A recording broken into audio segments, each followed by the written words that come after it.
good afternoon, good morning, good evening, whenever you are watching this. This is Deborah Roth from Spirited Living, back this week for another look and encounter with our Inner Goddess team, which, as I say probably almost every week, is completely gender-free. And what we do here is look at the connection between the divine feminine.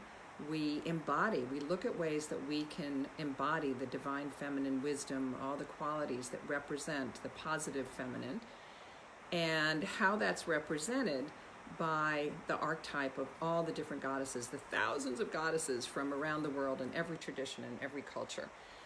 So what do I mean by the divine feminine? What do I mean by the positive feminine qualities? And likewise, there are qualities that are attributed to the divine or the positive masculine as well.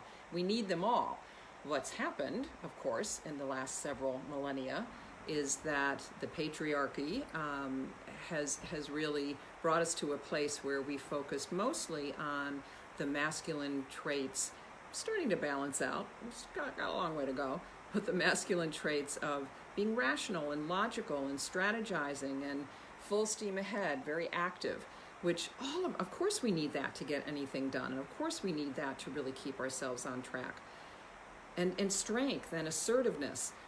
Likewise, and what's been given shorter shrift, if you will, is that we need to honor those feminine qualities, the classic, as Jung called the yin or receptive qualities.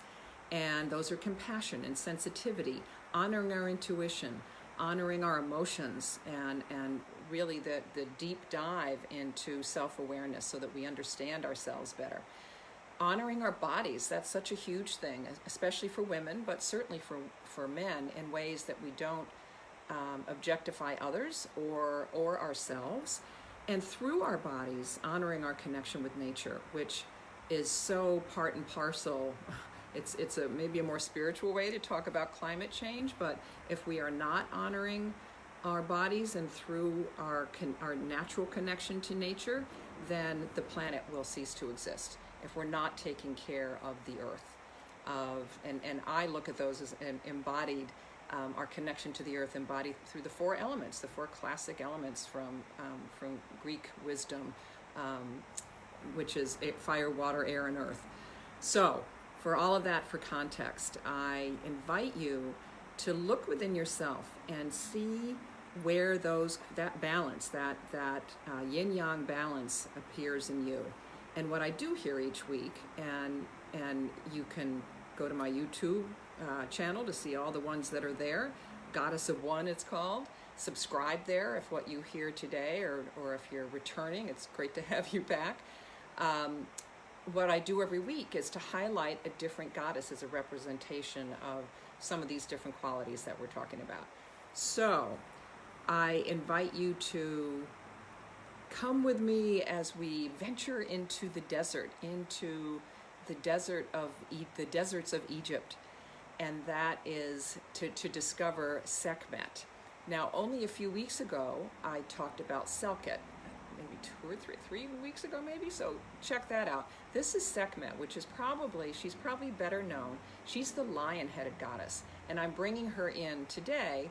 Doesn't matter, again, when you're watching this anytime during the year, but she has many festivals, many feast days throughout the year.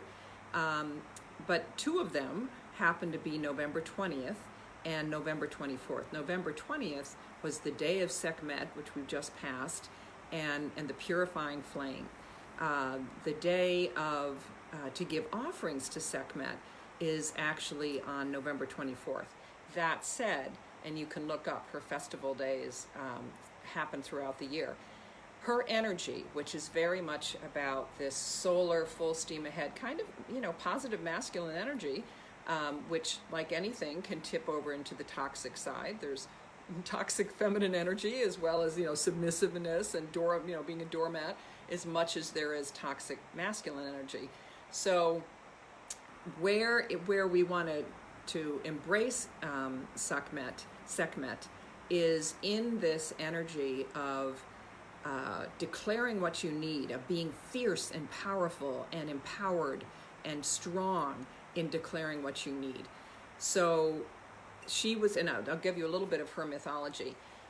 She was created by Ra, the supreme god in the Egyptian religion, and she was apparently created by him because he was angry at humankind, and he wanted, he thought that humankind were neglecting him. So he created Sekhmet as a bloodthirsty lioness. So she's known as the lion-headed goddess. There's a good rendition of her. And she's got a solar disk that connects her to the sun. She's considered a sun goddess as well.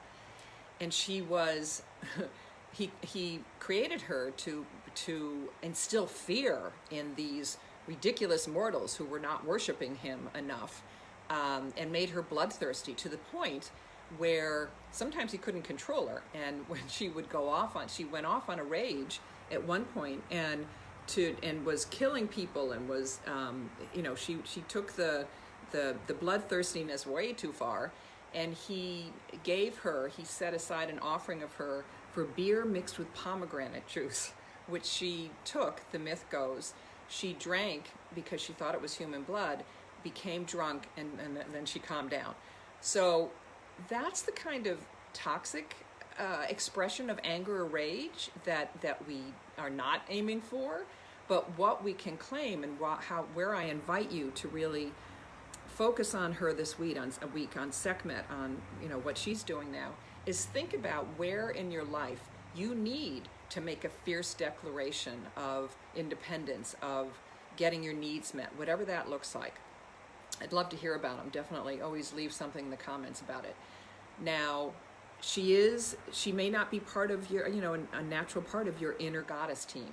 Maybe she's somebody that you want to invite in for some very specific help, to ask for a promotion, to do some activism around a cause that you're passionate about. I mean, that's a great way to recognize her for any of these things. She does represent strength and leadership. And if there's a place in your life that you want to take more of a leadership role, call on Sekhmet. Now, I always flash these cards, as I did just a minute ago. It's actually from the Goddess Oracle, Amy Marinshinsky. I just love her cards. I love what she says about them. So however you do it, I don't have a Sekhmet statue. She would be a great one to have. I have a Bast statue, who is the cat-headed goddess, Egyptian goddess. So think about ways that you can call on her. You can give offerings to her. She loved singing and dancing, drinking. We know we love to drink. Toasting her with red wine is a great way to invoke her, or pomegranate juice. Both are ways to bring her into your prayer world, into your requests for what you need.